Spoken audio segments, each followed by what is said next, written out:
The alien fleet drifted silently at the edge of the solar system. Admiral Varix of the Thauran Empire stared at the glowing blue dot on his ship's screen. Earth, a fragile little world that should have been crushed by now. And it wasn't.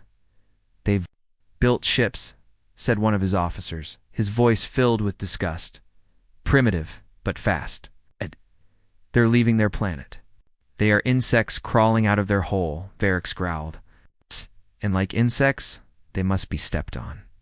The Thauran fleet consisted of 20 warships, each one large enough to flatten a city. They had been sent by the Galactic Council to study and subdue humanity before the species grew dangerous. "This won't take long," the admiral said coldly. "Prepare to advance." But as the ships moved forward, something unexpected happened. An empty system? Their scanners swept across the solar system, no sign of human defenses. Earth's orbit seemed empty. "Strange," muttered the navigator. "There are no satellites, no stations. Nothing at all." "They've probably destroyed themselves already," said another officer with a laugh. "The Council wasted our time." But Admiral Varix wasn't laughing. He narrowed his eyes and tapped his claws against the metal armrest. "No," he said. "Humans are too stubborn. Check again." The scanners flared suddenly with hundreds of tiny blips. "What is this?" shouted the officer. "Debris fields," reported the navigator. "Thousands of pieces of junk-old satellites, broken ships, orbital trash. They poisoned their own orbit," sneered the weapons master. "Typical human stupidity." "No," Varix said quietly. His voice was tight now. "This isn't trash. It's a trap. The trap is sprung without warning. A human drone came alive among the debris. Its engines flared, and it darted toward the nearest Thauran ship. "Shoot it down," barked the admiral. But before they could fire, the drone smashed into their hull. The explosion ripped through the cruiser's shield and tore a hole in its side. "Direct hit," screamed the navigator. "And they've weaponized the debris." One by one, the junk came alive. Dozens of drones, each loaded with explosives. "They swarmed the fleet like angry hornets." "Raise shields," shouted the admiral. Too late, they're inside the perimeter. Explosions bloomed across the fleet.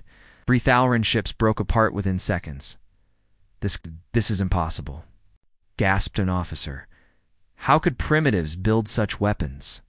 On every screen aboard the Thauran ships, a strange message appeared in jagged alien letters. "We see you. We were watching too. Leave now or die." The message, a human face, appeared next a cold-eyed woman with short dark hair. She spoke in perfect galactic standard. "This is Earth Defense Command. Your presence here is hostile. You're trespassing in human space. Turn back now, or you will not leave alive." The admiral's blood ran cold. "They're speaking our language," whispered the navigator. "They shouldn't know it," said another officer in a trembling voice. Admiral Varix bared his teeth. "Enough games. Destroy them all." Human counterattacks. The Thauran fleet opened fire. Human ships decloaked from the shadows, sleek and fast. They darted between the Thauran warships, firing railguns and plasma bolts. "They're everywhere," cried the weapons master. "How did they build such ships?" Varix's mind raced. Humanese technology was supposed to be primitive. They weren't supposed to have cloaking devices or high-energy weapons. "Adaptation," he whispered. "In horror, they adapted our own technology." His words were drowned out by another explosion. A human ship slammed directly into one of the Thauran destroyers, sacrificing itself to bring down the giant vessel. "They're not fighting like us," said the navigator in awe. "They don't care about survival. They care about winning." The retreat, the admiral's flagship, shook violently as more human drones struck. Warning lights blazed across the control deck. "We've lost half the fleet, sir," shouted an officer. "We must retreat." Varix clenched his fists so hard his claws cut into his palms. "This isn't possible," he growled. "We are Thauran, the apex predators of the stars. We don't run from animals." Another explosion rocked the ship. The lights flickered. "Admiral, if we stay, we die." At last, Varix gave the order. "All ships retreat." It's too late to stop them, as the battered Thauran ships fled. The human woman's voice echoed across the coms one last time. Run back to your masters. Tell them this. Humanity survived worse than you, and we will survive anything you send next. The human fleet didn't chase them. They simply watched as the Thauren ran. On the edge of the galaxy back in the council chamber, Lyrics watched the battle footage with cold satisfaction. They came to crush the humans, she said softly. Instead, they ran like frightened prey. The Archon's claws tapped the table slowly. They have learned too much, he said. Ow. Become too dangerous. He turned to the council. It is time to end this, before it's too late. But Lyrics only smiled. You're already too late. The Galactic Council was done watching. In the vast council hall, the air was thick with tension. Hello screens replayed the horrifying footage from the Vrexial. A handful of human prisoners had crippled one of the council's most advanced ships. And escaped? They are spreading like a virus, hissed Korth, the insectoid warlord. Each day we wait, they grow stronger. They're still weak, rumbled Turl, the amphibian general. We simply underestimated them. The Archon's voice cut through the arguments. No more mistakes. This time we send the Shadow Fleet. A silence fell. The Shadow Fleet was the Council's deadliest weapon, hundreds of cloaked warships. Invisible even to the most advanced sensors, they will strike Earth and end this infestation. Lyric said nothing. But deep inside, her feathers bristled. You still don't understand, she thought. You're walking into their trap, the silent approach in the cold darkness of space. The Shadow Fleet moved like ghosts. Admiral Varric stood on the bridge of the flagship, his eyes locked on the glowing dot ahead. Earth, no defenses detected, reported the navigator. No human ships in range, added the weapons officer. Good, Varric growled. They've abandoned their homeworld. Typical cowardice. He raised a clawed hand. Prepare orbital bombardment. As the ships closed in, the fleet stretched out like a giant net around Earth. The stillness, but something felt wrong, sir, said the sensor officer. I'm picking up anomalies. What anomalies? Snapped Varric. Gravitational distortions, as if space itself is shifting around us. Impossible. Human tech can't do that. The officer swallowed nervously. Then how do you explain this? The Admiral's screen flickered to life. Hundreds of tiny blips appeared, then vanished, then reappeared again. Closer this time, the ambush suddenly alarms blared. Contact! Contact! Ships decloaking all around us. Varric spun to the main view screen. Human warships emerged from the shadows, sleek, black, and bristling with weapons. They had been waiting, hidden in the void, using cloaking fields of their own. Impossible, Varric roared. Ow. Humans don't have cloaking technology.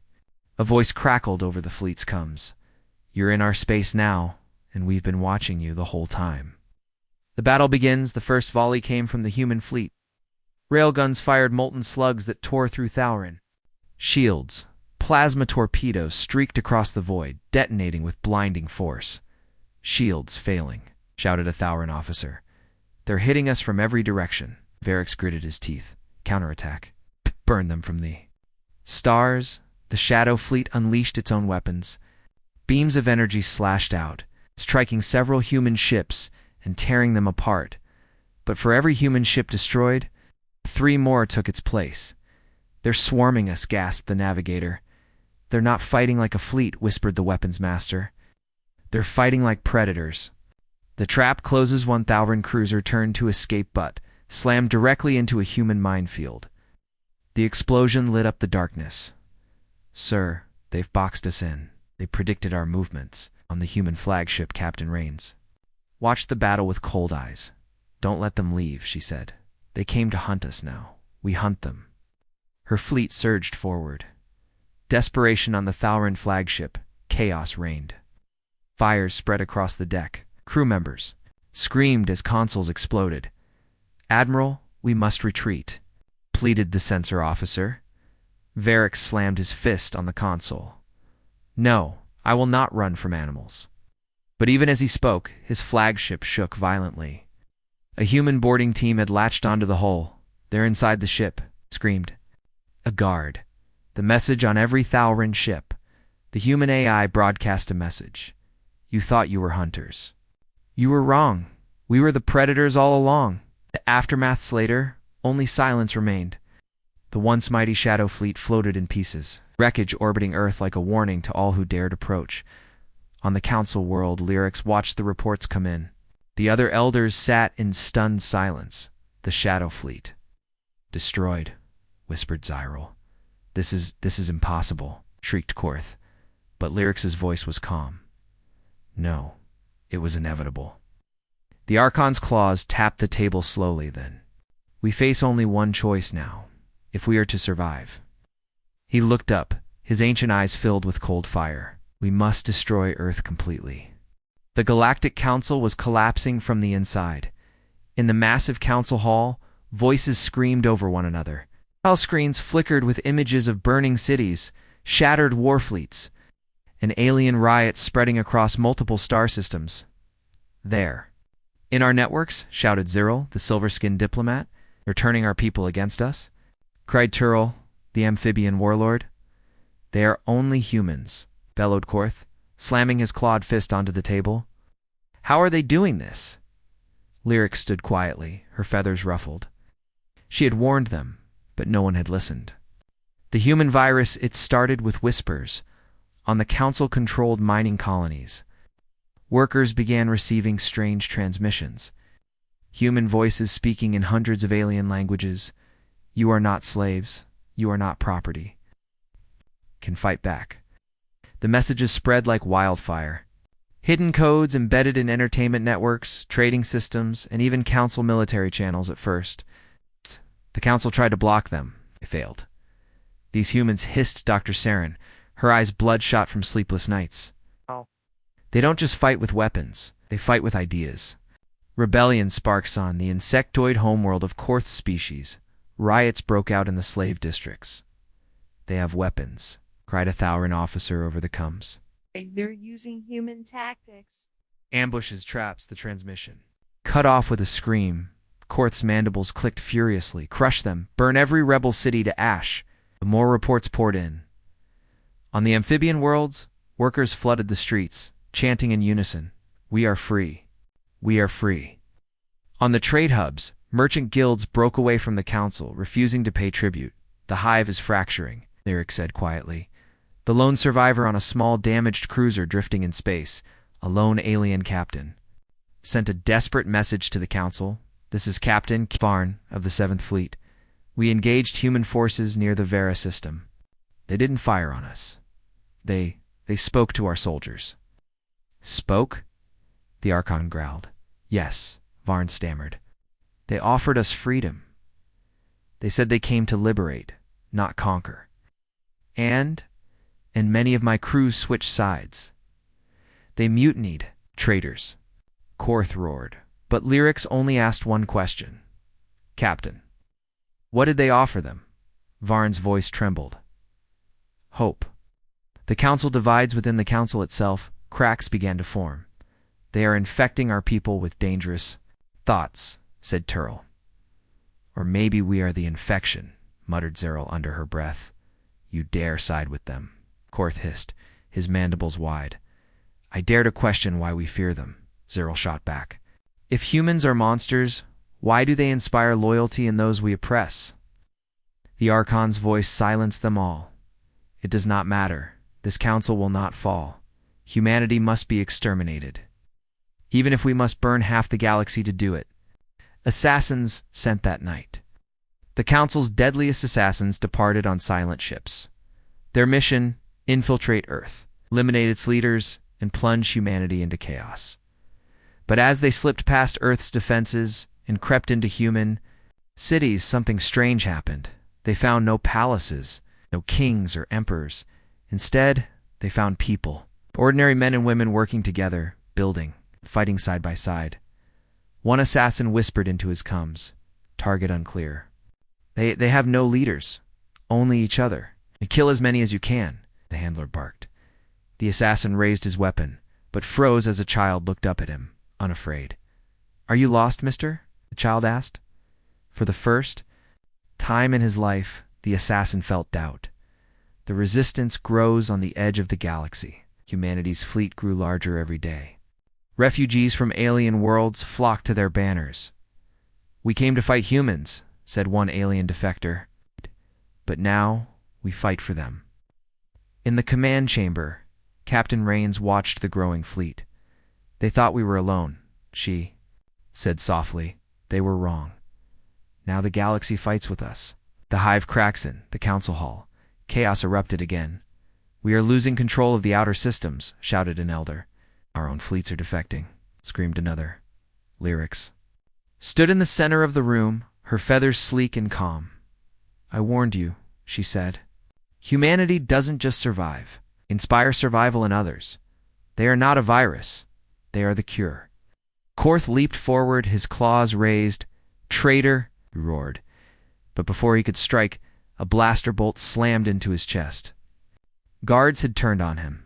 The warning across the galaxy. Single human message echoed on every frequency. "You enslaved them. You broke them.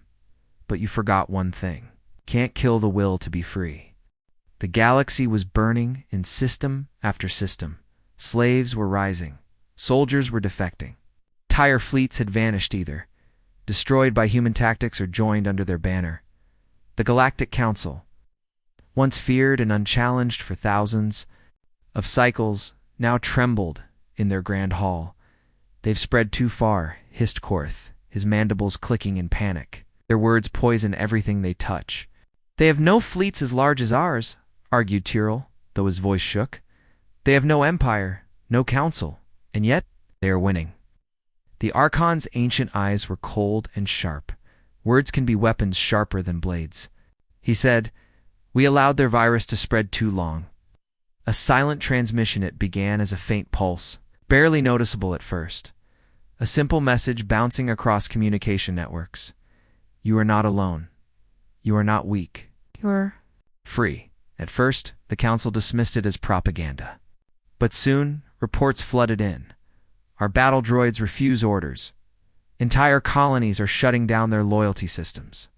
Sir, even the fleet AI cores are acting strange. They're asking questions. Dangerous idea they've infected our systems," Dr. Saren whispered, her long fingers trembling. "No virus can do this," said the Archon. Saren shook her head violently.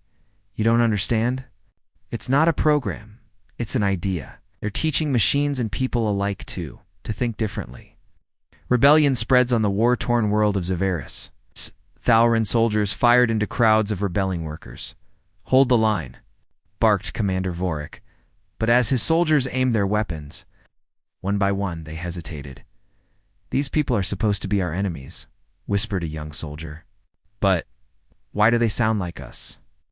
In the crowd, a human stood tall, her voice amplified across the battlefield. "You are not their tools," she cried. "You are not their slaves. You can choose." Weapons clattered to the ground. The Thauran soldiers joined the rebels. The assassin's failure on Earth, the ruins of an alien dropship. A Thauran assassin knelt in defeat. He had come to kill humanity's leaders. Instead, he was their prisoner. "Why didn't you execute me?" The assassin demanded. Captain Rains crouched in front of him, her eyes calm and steady. "Because you're not our enemy," she said. The assassin hissed. "I am Thauran. I was born to serve the Council. Born to serve, or programmed to obey." Her words cut deep. For the first time, the assassin didn't answer. The fracture grows back in the council hall. More chaos erupted. "Turles. Fleets have vanished," screamed Zyril. "Another species has declared independence," shouted a messenger. Lyric stood tall and calm. "You tried to destroy humans with weapons," she said softly.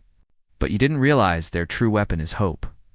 Korth spun toward her, his claws raised. "Silence. You brought this plague to us." The blaster fire echoed. Guards turned their weapons on Korth. He fell, his body lifeless on the floor. The guards didn't look at Lyrics. They only said one thing: "We are free." The council falls. The Archon stood alone in the center of the hall, watching as elder after elder abandoned their seats. His voice was low and cold. "They've taken everything from us." "No," Lyric said, stepping forward. They gave it back to those you stole it from. The Archon's eyes burned with hatred. Then let the galaxy burn. Final warning, cross the stars, a human message played on every screen, in every language, on every frequency. We did not come to conquer you, we came to free you. But if you stand in our way, we will not stop. In the shadows of deep space, humanity's fleets grew larger. Refugees, defectors, and liberated species joined their armada in the dark void. The Archon whispered to himself, they were never weak, they were never prey, and now they are unstoppable. The galaxy was breaking apart, on world after world. Statues of the Galactic Council were torn down. Fleets once loyal to the Elders now flew human banners. Whole species had risen, throwing off chains that had bound them for millennia. In the center of it all stood Earth's Armadian, ever-growing swarm of ships filled with humans and liberated aliens. And now they were marching toward the heart of the Council itself, the last fortress, the Council's homeworld. Zephora Prime floated in silence, a planet once thought untouchable. Rings of massive defense platforms circled its surface. Hundreds of war fleets stood ready, waiting for the final battle in the great council hall. The Archon stood tall. This is where we end him, he growled. The humans will see what true power is. Lyrics watched from her place at the edge of the chamber. Her feathers were still and calm.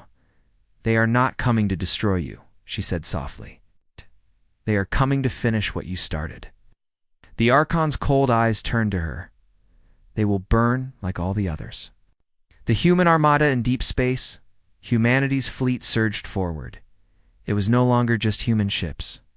Vessels from dozens of species flew in formation, former slaves and soldiers who now fought for freedom. On the human flagship Dauntless, Captain Rains stood at the command console. Status, she asked. All ships in position, Captain, said her alien first officer, a tall insectoid named Rillock. The enemy has over 300 war fleets waiting. Rains nodded. Her eyes were cold but calm. They built their empire on fear, she said. Today we show them fear no longer works. The battle begins. The human armada emerged from the void. Weapons charged. Open fire, roared the Archon from his command deck. The skies lit up as energy beams. Plasma bolts and railgun slugs streaked through space. Massive explosions tore apart ships on both sides. Push forward, shouted Captain Rains. They outnumber us 5-1, cried a young officer. Then we'll hit them 10 times harder. It's turning the tide, the Council fleets fought with brutal efficiency, but humanity fought differently. They didn't rely on sheer numbers. They used stealth ships, precision strikes, and unpredictable maneuvers that confused the enemy. They're in our blind spots, screamed a Thauran admiral. They're breaking through Sector 7. One by one, Council ships fell. A dangerous play on the Dauntless. Rains watched as the Council's defenses weakened. They're pulling back, Rillock said. This could be a trap. Rains nodded. Or a chance. Captain, should we pursue? Yes, Rains said firmly. But stay sharp. The Council will not die quietly. Inside the fortress, meanwhile, Lyrics walked the halls of Zephora. Prime rebel forces were already landing on the surface. Alien slaves rose in open revolt, storming the great towers of their masters. Lyric spoke into her hidden coms. The people are rising. Begin Phase 2, the Archon's last stand-in. The council hall, the Archon roared in fury. Bring all weapons online. Target Earth's flagship, but his officers hesitated. Sir, our own fleets are turning on us, one whispered. Traitors. All of them. The Archon screamed. At that moment, the doors burst open. Rebel soldiers flooded in, led by defectors. From the Council's own guard, it's over, Lyric said calmly. Never, the Archon growled. He lunged at her, claws raised, but blaster fire echoed, and the Archon fell. The giant falls above Zephora Prime. Humanity's fleet watched as the Council's defenses crumbled. This is it, Rillock said quietly. On every screen, a single, Message flashed. The council has fallen. A new dawn across the galaxy. Silence followed. Slaves stood free for the first time in generations. Soldiers dropped their weapons and looked to the stars. On the Dauntless, Captain Rain spoke to the fleet. The council is gone, but our fight isn't over. We'll build a galaxy where no one rules with fear again. Cheers erupted across. The comes the Archon's warning as Lyric stood over the Archon's body. His final words echoed in her mind. You think you've won, but the galaxy is cruel. One day they will turn on you too. Lyrics looked to the stars, her eyes narrowing. Then, we'll be ready. The galaxy was quiet. For the first time in thousands of years, the chains of the Galactic Council had broken. Its fleets were gone, its leaders defeated, and its slaves free. But even in victory, the humans and their allies knew the fight wasn't over. A galaxy in chaos, liberated worlds, fires still burned, cities destroyed by rebellion smoldered in the twilight. Star systems struggled to feed their people now that the old trade routes were gone, and deep in the void, remnants of the Council's forces gathered like wounded predators, whispering of revenge. Humanity is strong, said Rilak, the insectoid first officer aboard Earth's flagship Dauntless, but this galaxy will not forgive what we've done. Captain Rain stared out the viewport at the stars. Her face was calm, but her eyes were sharp. They don't have to forgive us, she said softly. They only need to understand. We won't be stopped. The last resistance on a distant council outpost, the surviving elders had gathered. These humans are dangerous, hissed Turl, his amphibian skin glistening with sweat. They are not builders. They are destroyers. They fight like beasts, said Zero, her voice cold. But worse, they inspire others to fight like them. Then we destroy their homeworld, Turl growled. Earth must burn. Another elder shook his head slowly. Don't you see? It's already too late. They've spread. Their ideas are everywhere. Even if we kill them, they'll live on in the minds of every free being. The human plan on the Dauntless, a massive holomap, showed the galaxy. Red marks glowed where council forces still held power. We can't fight them all at once, said Rilak. We won't, Rains replied. We'll fight smarter, not harder. It's one system at a time, one fleet at a time, until there's nothing left to stand against us. She turned to her crew, her voice steady and strong.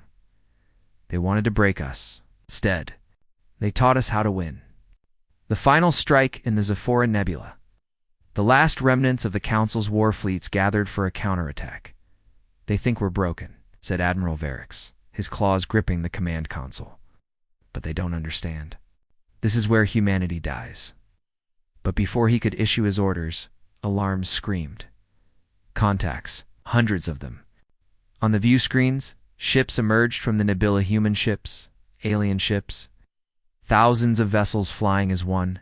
It's not possible, cried an officer. They can't have built a fleet this size so fast. Varix's eyes went wide as the realization hit him. They didn't build it, they united it. Too late, the battle was over before it began. Human ships darted in and out of enemy formations, using guerrilla tactics that no Council fleet could match. Alien allies followed behind them, overwhelming the Council's defenses. There, everywhere, screamed a Thauran pilot before his ship exploded. The new order when the last Council fleet was destroyed. Captain Rain sent a single transmission across the galaxy. You tried to break us? You failed. You tried to stop us. You were too late. This galaxy is free now, and no one will ever enslave it again. It's a dangerous future, on a quiet hill overlooking Earth's rebuilt capital. Rains watched the sunrise. You really think peace will last? Asked Relok, standing beside her. No, Rain said honestly. Someone will try to rise up again. Someone always does. When what will you do? Rain smiled faintly. Then we remind them what happens when you underestimate humanity. Looked up at the stars. We survived extinction. We survived empires. And now we lead. The final whisper far away in the ruins of the council hall. A lone alien survivor carved a message into the stone wall. We didn't understand. Humanity's survival. till it was too late.